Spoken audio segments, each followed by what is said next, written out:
Hey everybody, welcome to Your Move. I'm Andy Stanley. Isn't it true that there's something in all of us that wants to be somebody's hero? But hero status doesn't seem accessible, does it? Today, I want to share a single question that actually makes hero status accessible to you. Stick around and we'll talk about it right here on Your Move.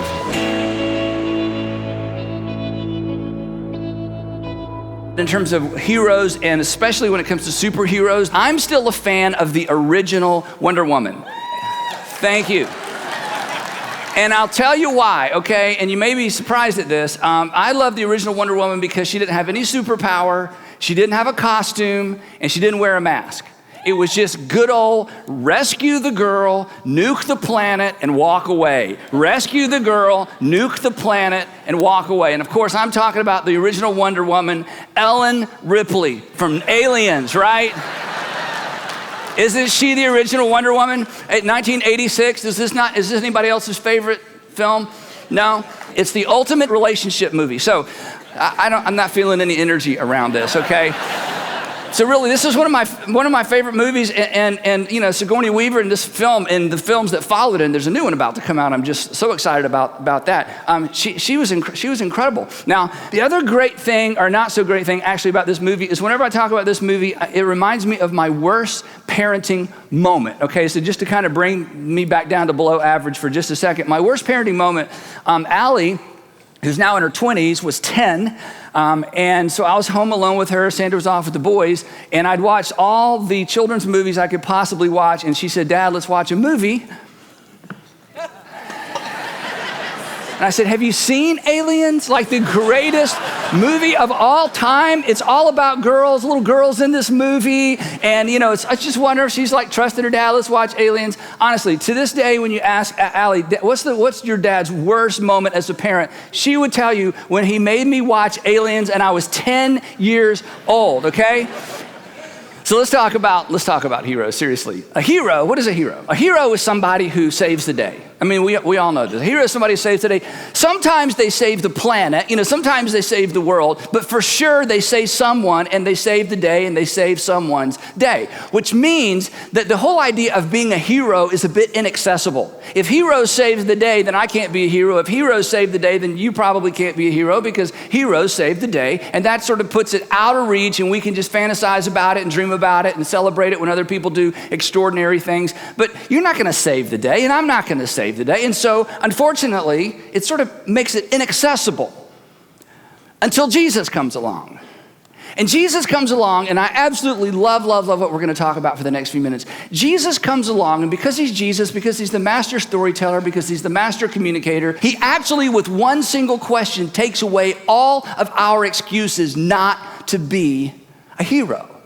And not just for Christians, not just for Jesus followers, not even just for religious people, for everyone in every nation, in every single generation. So I want to tell you this story and explain and land in this extraordinary question. Because this question, for every single one of you, no matter how old you are, no matter how young you are, no matter what your religious beliefs are, no matter what you've experienced in life, this single question is the on-ramp for you to have the opportunity to save the day. Here's how the story goes. On one occasion, there were more than one, but on this particular occasion, an expert in the law, that's just a fancy Bible way of saying an attorney, a lawyer. On one occasion, an expert in the law stood up to test Jesus. He's actually going to ask him a question about the law. "Teacher," he said, "what must I do to inherit eternal life?" Which is a really good question.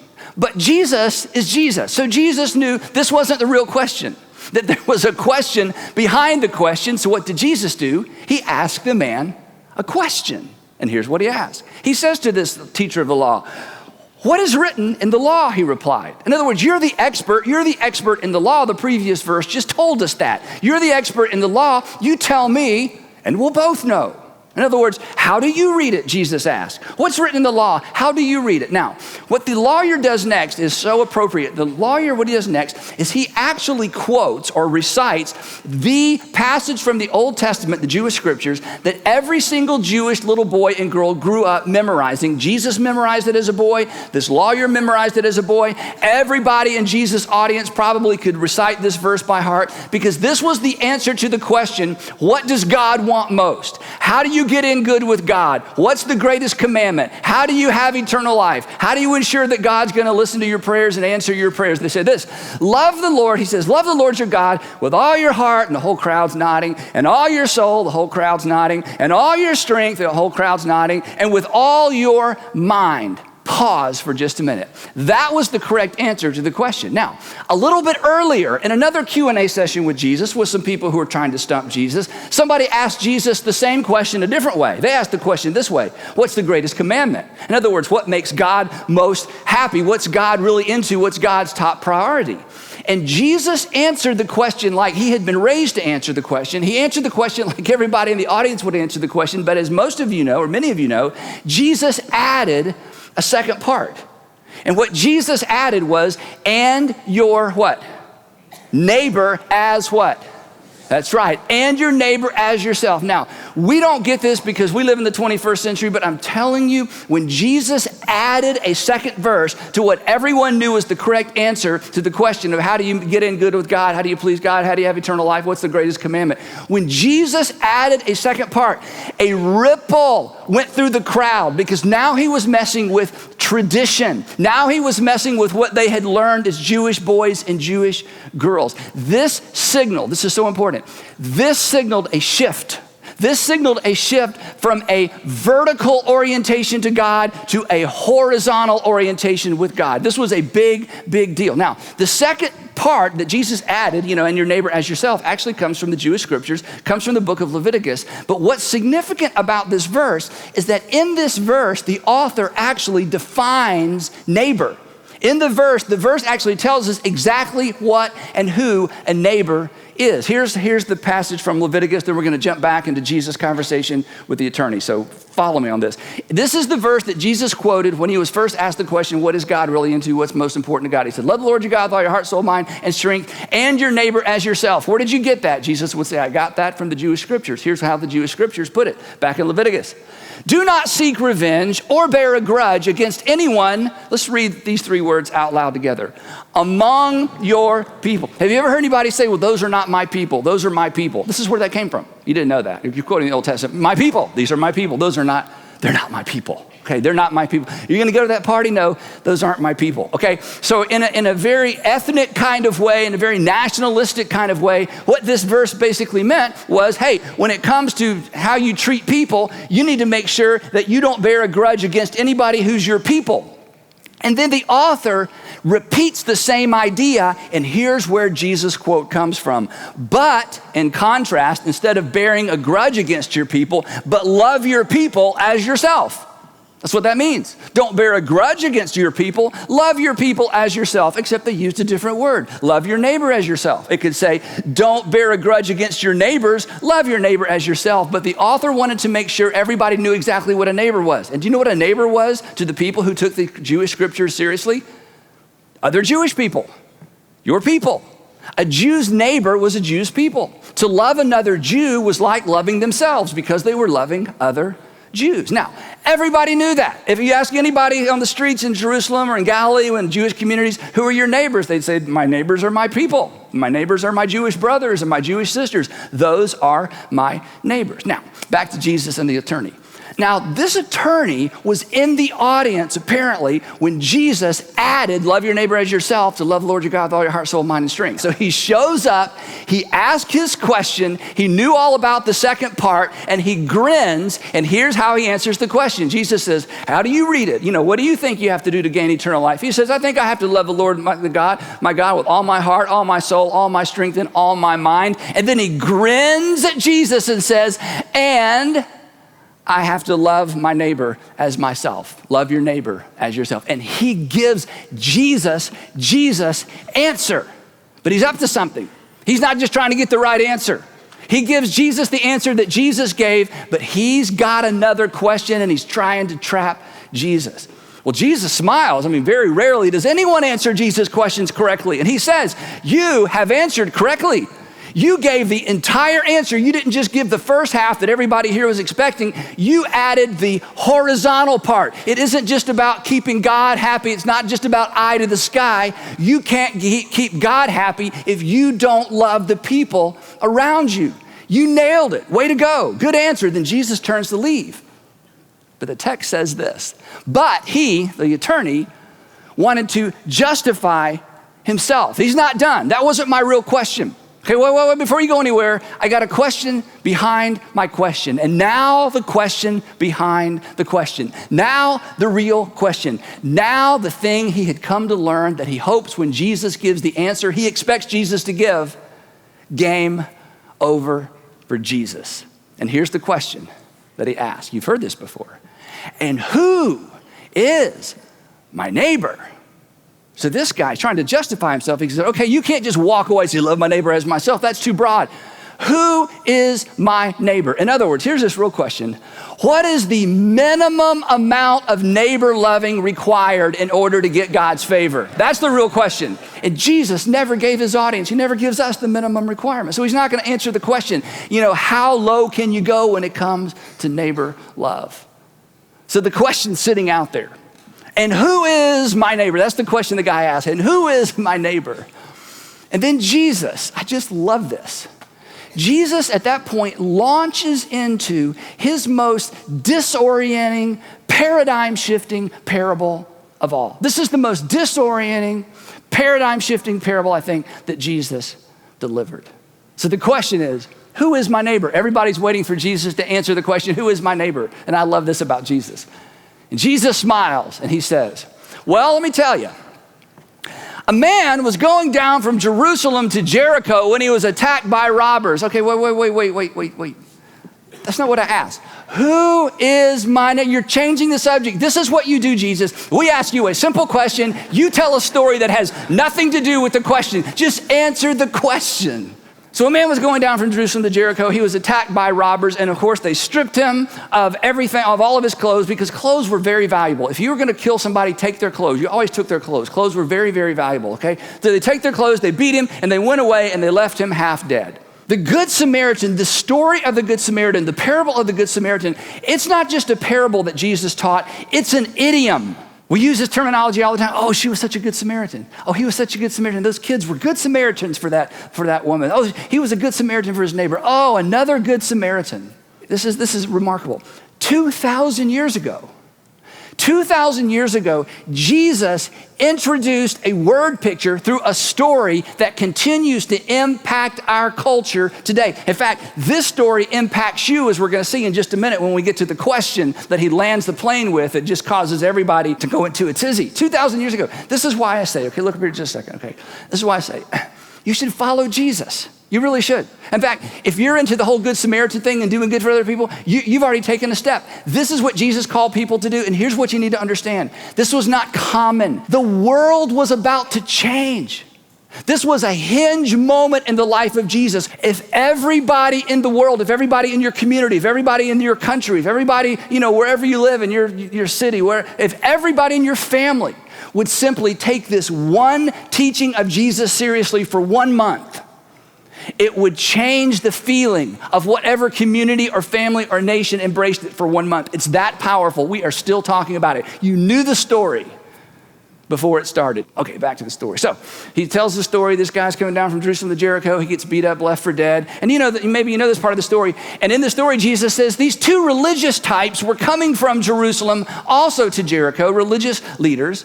And they pass by their bruised and bleeding Jewish neighbor and they don't lift a finger.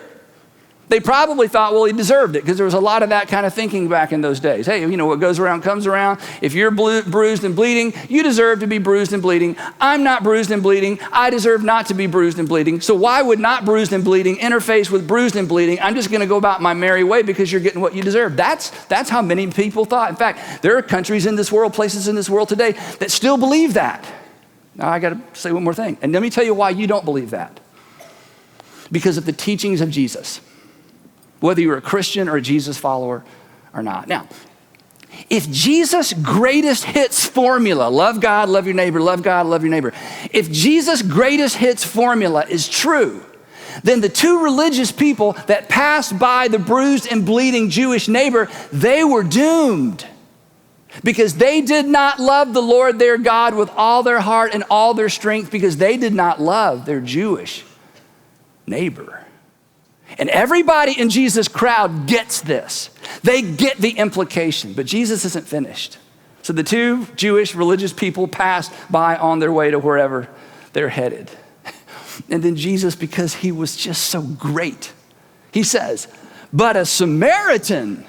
Now, if you grew up in church, you heard Jews and Samaritans don't get along. It's a way bigger deal than that, okay? The best way to describe the relationship between Jews and Samaritans in the first century, in fact, in a bunch of centuries, but for sure the first century, was institutionalized racism. That's what this was. It was a bit like apartheid. It was everybody knew what the rules were. Everybody knew what the boundaries were. Nobody questioned them. Nobody crossed them. I mean, this was institutionalized racism. Jews didn't have anything to do with Samaritans. They didn't speak. They certainly didn't touch each other. They didn't intermarry. I mean, these were just the unspoken rules, and everybody knew in that culture. And Jesus, because he's Jesus, at the risk of losing the crowd. In fact, at this point, the attorney must have smiled to himself and go, okay, this is going to be great. Because if he makes the Samaritan the hero in this story, game over for Jesus, because this is predominantly a Jewish audience. In fact, it's safe to assume that many in Jesus' audience assumed that in this story, a Samaritan was responsible for the robbery to begin with. Now, before you laugh, isn't it true that for many of you, many of us, when we hear about certain kinds of crime, certain kinds of people come to mind? That was Jesus' audience. But a Samaritan. Now, they're thinking, surely he's not going to make the Samaritan the hero of the story. But he's Jesus. So he did. But a Samaritan, as he traveled, came to where the man was, and when he saw him, he did what the religious people didn't do. He took pity on him. And then Jesus, because he's Jesus, he makes this guy like the extra mile, are you kidding me? Who would do that kind of thing? Hero. He went to him and he bandaged his wounds, which meant a Samaritan touched a Jew. They were freaking out at this point, okay? He bandaged his wounds, pouring oil and wine, expensive. Then he picked the guy up and put him on his own donkey, which meant the Jewish man rode, the Samaritan walked, and brought him to an inn and took care of him. Now, very few in Jesus' audience would do such a thing for a Samaritan, and probably none of them knew a Samaritan that would do that kind of thing for a Jewish traveler. The next day, this is when Jesus just twists the knife. The next day, I'm thinking, whoa. What do you mean the next day?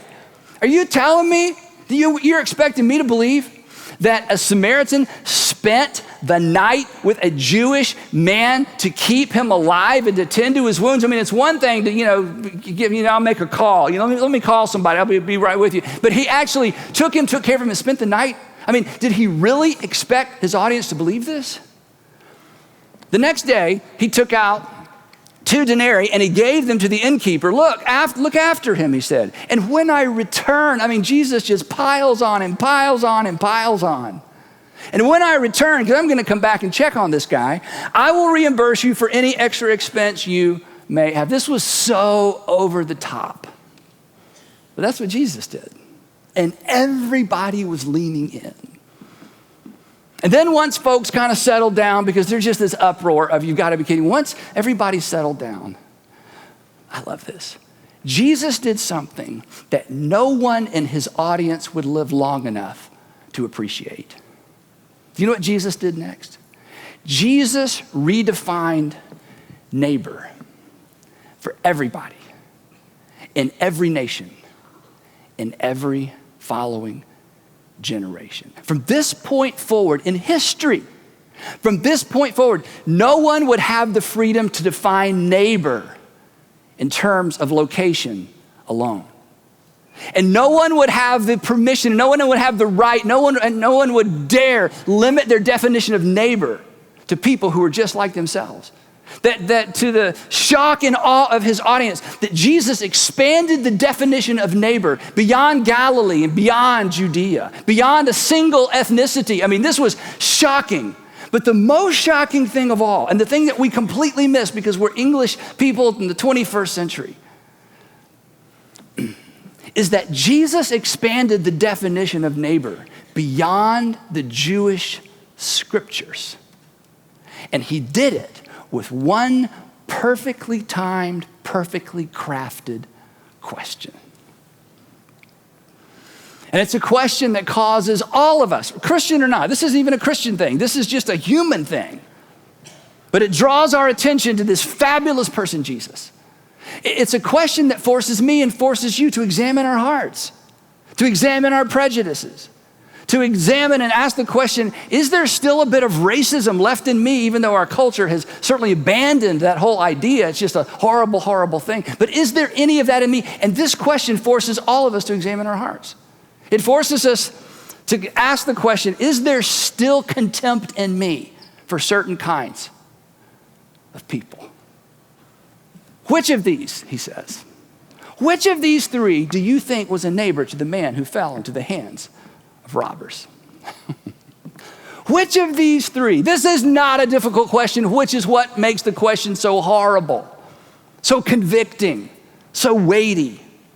Which of these three do you think was a neighbor to the man who fell into the hands of robbers? Now, we miss this because we weren't there and we're not Jewish and we're not first century. Let me give you the unabridged question that Jesus was really asking and the one that no doubt the people in his audience heard him ask. This was the unspoken question that was loud and clear. Here's the real question. Which of these three loved the Lord his God with all his heart, soul, mind, and strength by loving a stranger as himself? That was the question. And that shifted the thinking. And that touched and impacted the world. Which of these three treated a stranger like a neighbor? Which of these three was the hero? And in this moment, with this question, Jesus makes hero status accessible to you and to me, whether we are Jesus followers or not. In this moment, Jesus takes away all my excuses and all of your excuses not to step into the role of hero at some point in your life. And the crowd was quiet. And the teacher, the expert in the law who came to trap and to trick Jesus is standing there thinking, why in the world did I ask that stupid question? Because everyone else is seated. The only two people standing are the expert in the law and Jesus, and now he's on the spot. And he knows the answer to the question. And if he answers it, don't miss this, this is so dramatic. If he answers it out loud, he becomes accountable to his own answer. Every one of you who are parents, you get this. You have tried to get your kids to answer a question out loud because if you can get your kids to finally say yes or no, then they're accountable. And they won't answer the question because they know if I say yes, I'm agreeing and I'm accountable, so I'm just gonna dodge it and walk out and make excuses and argue. But you know that they know the answer to the question. But once you speak it out loud, you're accountable to your own words. The expert of the law, the expert in the law who came to trick and to trap Jesus, who had a question behind the question, who had an agenda. The expert in the law replied, what else could he say? He couldn't say Samaritan. He has to describe him. It's too much. The one who had mercy on him. And Jesus grins, big toothy Jesus grin, I think. And he says, go, do likewise. Be the Samaritan. No applause. Stunned silence. Something in the world had changed. Because neighbor love no longer had geographical or ethnic boundaries. Neighbor love was as big as the world The days of neighbor love being restricted to people who are just like me, those days were coming. They hadn't come yet. Those days were coming to an end, and here's why. Because very soon after this discussion, Jesus would become a neighbor to everyone, everywhere, in every generation. And he would demonstrate his own love for you and for you and for you and for me by stooping down to bind and to heal the sin wounds of this world. Because all of your problems and all of your challenges stem from sin. And Jesus would be the Samaritan for you and for me. And when he did, the world changed. And neighbor love would never be confined to a neighborhood again. And it would cost him more than 2 nights stay in a motel. It would cost him his life. So now I'm going to ask you this terrifying question that makes hero status accessible and takes away your excuses. Which of these three do you think was a neighbor to the man who fell into the hands of robbers? You know who it is? It's the one who saw a need and met it. It's the one who knew the price and paid it. It's the one who didn't talk himself out of it. Which of these three, let's tease it out. Which of these three loved the Lord his God with all his heart, soul, mind, and strength by loving a stranger as himself? The one who saw a need and met it. The one who knew the price and paid it. And the one who didn't talk himself out of it. Which of these three was the hero? The one who saw the need and met it. The one who knew the price and paid it. The one who didn't talk himself out of it. And then Jesus says to his audience, he says to the lawyer, he says to you, and he says to me, okay, it's pretty simple. It's a horrible question because everybody knows the answer to it. Go and do likewise. Be the Samaritan. So, we're done. Be the Samaritan. Go and do likewise.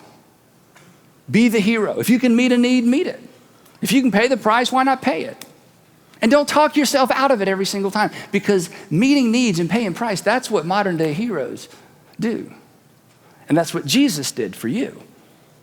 And that's what he's commanded all of us to do